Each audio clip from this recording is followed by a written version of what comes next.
Hello everyone, welcome back to my another new video. আজকে তোমাদের সঙ্গে আমি কি খাই সেটা আর শেয়ার করছি না।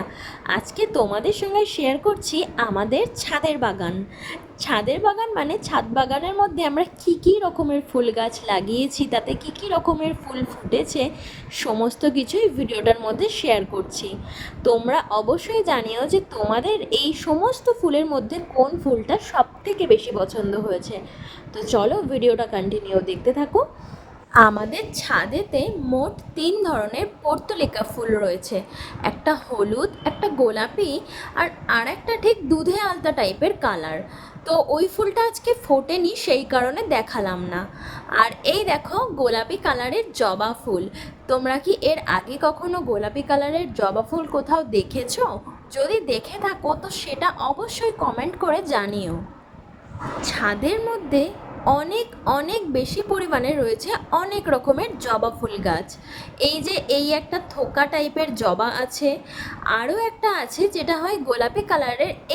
এটা একদম ছোট ছোট হয়, এটাকে কী জবা বলে আমি ঠিক জানি না। এটাও গোলাপি কালারের হয়, মানে একটু রানী কালার বলতে গেলে, আর ছোট ছোট হয়। আর একটা রয়েছে চন্দন জবা। চন্দন জবাগুলো হচ্ছে ঠিক এরকম চন্দনের মতো কালারের হয়।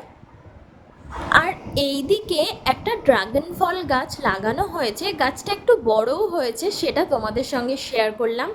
যখন ড্রাগন ফল হবে তখন তোমাদের সঙ্গে আবারও শেয়ার করব।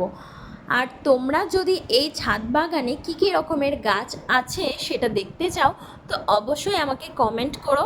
আমি তোমাদেরকে একটা ভিডিওর মাধ্যমে ছাদেতে কী কী রকমের গাছ আছে সমস্ত গাছ শেয়ার করব। আমাদের ছাদেতে মোটামুটি অনেক রকমের ফুল গাছ আছে, কিন্তু তাদের মধ্যে জবা ফুল গাছ বেশি রয়েছে। জবা ফুল মানে একই টাইপের জবা ফুল নয়, নানা রকমের জবা ফুল গাছ রয়েছে। তোমরা যদি দেখতে চাও তো অবশ্যই জানিও, আমি তোমাদের সঙ্গে সমস্তটা শেয়ার করব। আর এই দেখো কত নয়নতারা ফুল হয়েছে।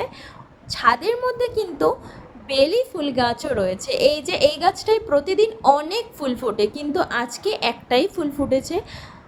তো চলো তোমাদেরকে সমস্ত ফুলগুলো তুলে দেখায় যে কতগুলো ফুল ফুটেছে আজকে।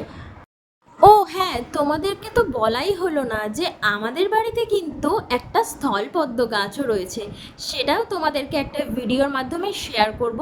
আর এটা হচ্ছে পিটুনিয়া ফুল গাছ, যেটা শীতকালে অনেক ফুল দিয়েছিল, কিন্তু তারপরে গাছটা নিজে থেকেই মারা গেছিল। আবার অনেক ছোট ছোট চারা উঠেছে গাছটায়। আর এই ফুল গাছটার নাম আমি ঠিক জানি না, যদি জেনে থাকো অবশ্যই জানিও। ভিডিওটা ভালো লাগলে অবশ্যই সবাই ভালোবাসা দিয়ে পাশে থাকবে। আর যদি ইউটিউব থেকে দেখো তো অবশ্যই চ্যানেলটা সাবস্ক্রাইব করে দিও। সবাই ভালো থেকো, সুস্থ থেকো।